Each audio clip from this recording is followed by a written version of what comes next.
আমরা যে কোনো ব্যবসা পরিচালনা করতে পারি, কিন্তু ক্যাবেল অপারেটরদের জন্য এই বৈষম্য কেন? আমাদের সকল প্রকার সক্ষমতা থাকা সত্ত্বেও আমরা বিগত দিনে বৈষম্যের শিকার হয়েছি। বিভিন্ন কালো আইন করে আইনের মাধ্যমে আমার সকল প্রকার সক্ষমতা এবং আমার অবকাঠামো তৈরি থাকা সত্ত্বেও আমাদেরকে বিটিআরসি থেকে আইএসপি লাইসেন্স দেওয়ার ব্যাপারে বিধিনিষেধ জারি করা হয়েছে। আমরা মানববন্ধন করছি।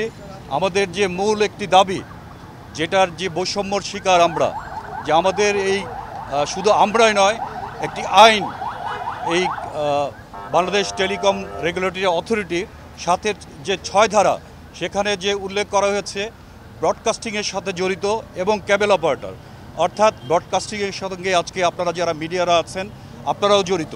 আপনারা কিংবা আমরা কেবল অপারেটররা এই আইএসপি লাইসেন্সের জন্য আমরা অ্যাপ্লাই করতে পারি না। আমাদেরকে আইন দ্বারা নিষিদ্ধ করা হয়েছে। ওখানে স্পষ্ট লেখা আছে ব্রডকাস্টিংয়ের সাথে জড়িত এবং কেবল অপারেটররা কোনোভাবেই আইএসপি লাইসেন্সের জন্য যোগ্য বলে বিবেচিত হবে না, যেটা একটি আমরা মনে করি এটা আমাদের সাংবিধানিক অধিকার, আমাদের সংবিধানের পরিপন্থী। বিগত আমি বলবো যে ফ্যাসিস্ট সরকার ছিল, সেই সরকার একটি স্বার্থ সংরক্ষণ, একটি গোষ্ঠীর স্বার্থ সংরক্ষণের জন্য তারা কাজ করেছে। আমরা বেশ কয়েক বছর ধরে তাদেরকে পত্রের মাধ্যমে এবং এখানে এসে আমরা যে চেয়ারম্যান ছিল, আমাদের যে টেলিযোগাযোগ মন্ত্রণালয় ছিল, সেখানে আমরা আমাদের অভিযোগগুলো লিখিত আকারে জানিয়েছি, মৌখিকভাবে একাধিকবার আমরা ওনাদেরকে আমাদের অভিযোগগুলো, আমাদের এই যে অধিকারের বিষয়ে আমরা সোচ্চার হয়েছি। তাদেরকে বলেছি এই আইনটি একটি কালো আইন। এই স্বাধীন দেশে স্বাধীন নাগরিক হিসেবে আমরা যে কোনো ব্যবসা পরিচালনা করতে পারি, কিন্তু ক্যাবেল অপারেটরদের জন্য এই বৈষম্য কেন? আজকে সময় এসেছে যে আমরা এই বিটিআরসির এখানে আজকে সমবেত হয়েছি মানববন্ধনে। আমরা আপনাদের মাধ্যমে সরকারের কাছে অনতিবিলম্বে এই সাথের যে 6 ধারাটি আছে এটা বাতিল চাই।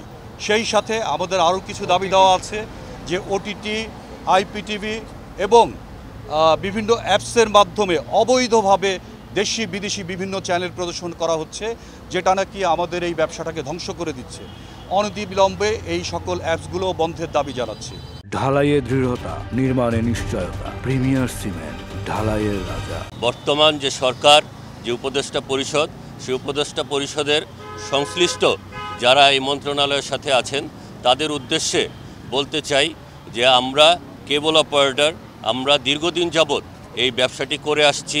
28 বছর যাবৎ আমরা মানুষের ঘরে ঘরে সংবাদ এবং বিনোদনের যে চাহিদা, সেই চাহিদা পূরণ করে আসছি। আমাদের সকল প্রকার সক্ষমতা থাকা সত্ত্বেও আমরা বিগত দিনে বৈষম্যের শিকার হয়েছি।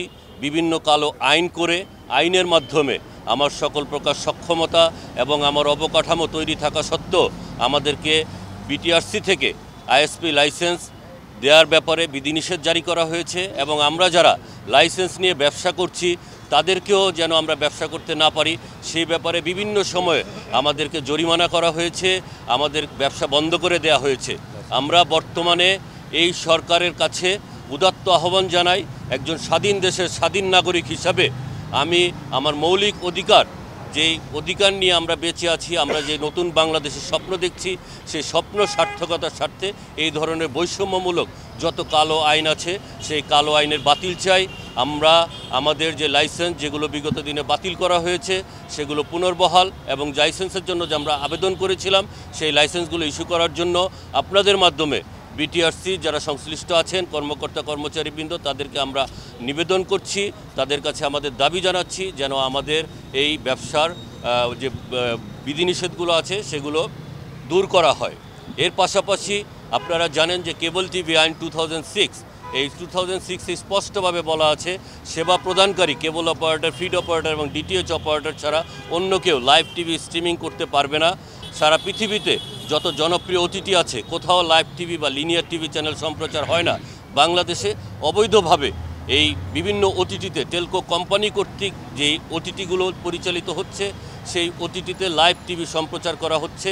আমরা এর বিরুদ্ধে ব্যাপক প্রতিবাদ জানাচ্ছি এবং অনতিবিলম্বে ওটিটির মাধ্যমে কোনো প্রকার লিনিয়ার টিভি চ্যানেল যেন সম্প্রচার না হয়, সে ব্যাপারে সরকার ব্যবস্থা নেবে। সেই সাথে আইএসপি সার্ভিস প্রোভাইডার কর্তৃক আমাদের এই কেবল টিভি সার্ভিসটিকে অবৈধভাবে পাইরেসির মাধ্যমে বিভিন্নভাবে সম্প্রচার করা হচ্ছে। বিগত দিনও আপনারা দেখেছেন, গত গণ অভ্যুত্থানের সময় আপনারা দেখেছেন, যখন ইন্টারনেট বন্ধ ছিল আমরা কেবল অপারেটরে এই সংবাদগুলো মানুষের কাছে পৌঁছে দিয়েছি।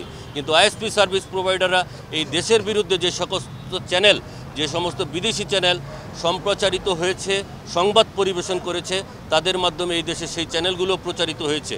আমরা এর তীব্র প্রতিবাদ জানাচ্ছি, নিন্দা জানাচ্ছি। সেই সাথে এই অবৈধ পাইরেসি যেন অনতিবিলম্বে বন্ধ হয় সেই ব্যাপারে আমরা জোর দাবি জানাচ্ছি।